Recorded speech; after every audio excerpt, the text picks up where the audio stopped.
I would like to start off by saying I was moonstruck by the Beatles at a very young age, and I will be coming at a very biased standpoint with this argument. But my point of my speech is that the Beatles are better than the Rolling Stones. It is an age-old argument between the two British bands that one is superior to the other. I am here to make the statement is absolutely true. The Beatles are better than the Rolling Stones. I base this on three criteria.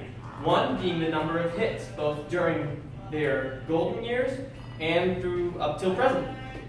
The other being comparing the actual years the Beatles were together side by side with the Rolling Stones. The third being the mark on pop culture, the recognizability, the impact that they had on both music and pop culture, and the response of their body of work as a whole.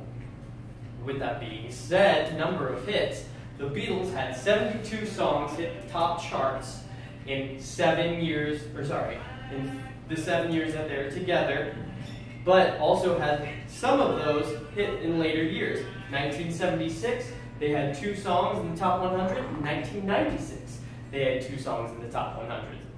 Those being Real Love, Got to Get You Into My Life, Free as a Bird, and Oobla Dee. In those, however, all of them were recorded in those 7 years. The Rolling Stones, up until present, have had only 56 songs hit the top 100, 14 of them being number one hit, 16 of them being number one hits, and 15 of them being top 10.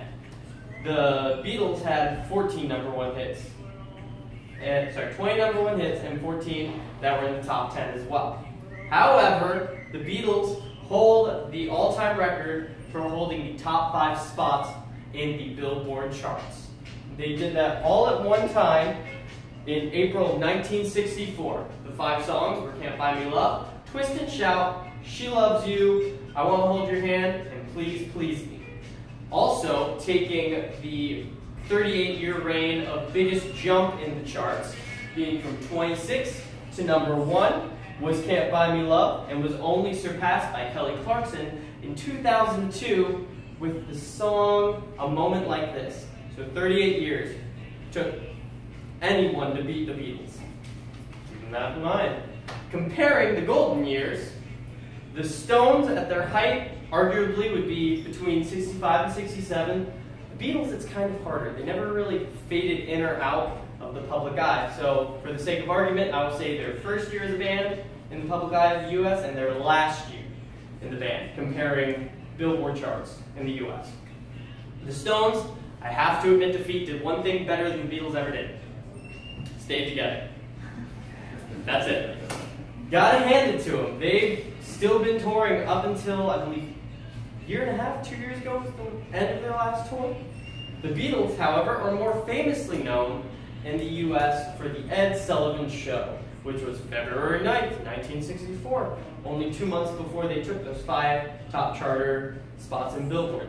The other possible events that they're famous for in pop culture are Shea Stadium, selling out the biggest concert for the time period, 55,000 people, as well as their concert atop Apple Records for their farewell show.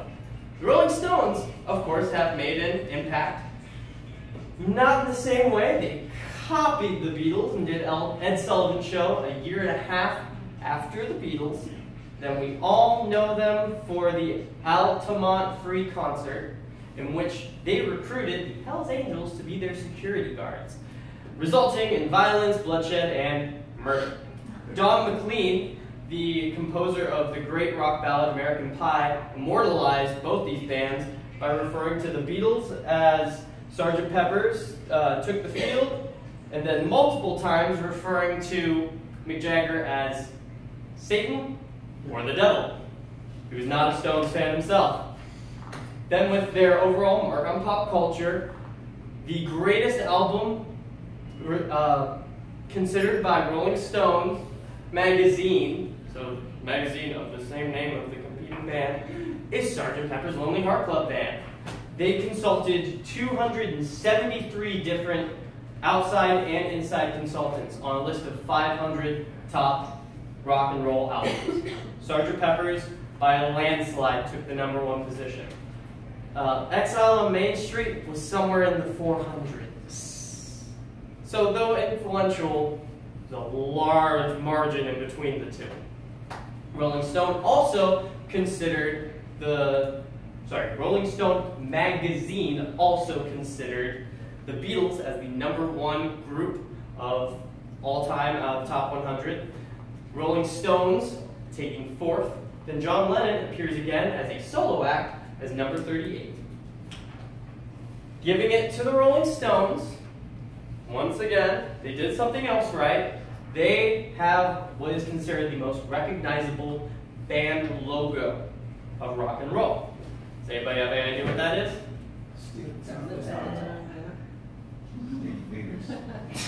Across the board, they take it by a landslide, but the Beatles were somewhere in the top 10, along with AC/DC and a few others from their time period.